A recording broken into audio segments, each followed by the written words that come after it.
চট্টগ্রামের পটিয়া উপজেলায় আদালতের নিষেধাজ্ঞা উপেক্ষা করে এক নারীর ভোগ দখলীয় জমি জোরপূর্বক দখলের চেষ্টা ও ঘর নির্মাণের অভিযোগ উঠেছে। বাধা দিতে গেলে ওই নারীর মা ও চাচার ওপর ভয়ভীতি ও হুমকি প্রদানের অভিযোগও উঠেছে।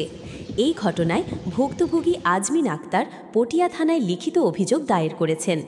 অভিযোগ সূত্রে জানা গেছে, গত ১৬ জুলাই সকাল ৯:৩০টার দিকে পটিয়া উপজেলার ১৭ নম্বর খরনা ইউনিয়নের ৬ নম্বর ওয়ার্ডের শ্যাম বৈদ্যের বাড়ি এলাকায় আজমিন আক্তার ও তার পরিবারের ভোগ দখলীয় জমিতে স্থানীয় মোহাম্মদ নজরুল ইসলাম, মোহাম্মদ সিরাজ ও মোহাম্মদ সেলিম জোরপূর্বক প্রবেশ করে বাউন্ডারি ওয়াল নির্মাণের চেষ্টা চালায়।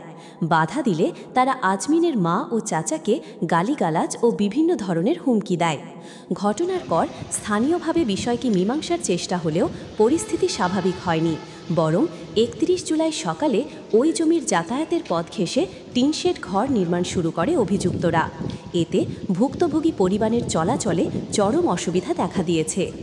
আজমিন আক্তারের দাবি, জমিটি তাদের পৈতৃক সম্পত্তি এবং বর্তমানে এ বিষয়ে চট্টগ্রাম অতিরিক্ত জেলা জজ আদালতে একটি মামলা বিচারাধীন রয়েছে। আদালতের নিষেধাজ্ঞা থাকা সত্ত্বেও অভিযুক্তরা বেআইনিভাবে ঘর নির্মাণ করে দখলের চেষ্টা চালাচ্ছেন, যা আদালত অবমাননার শামিল।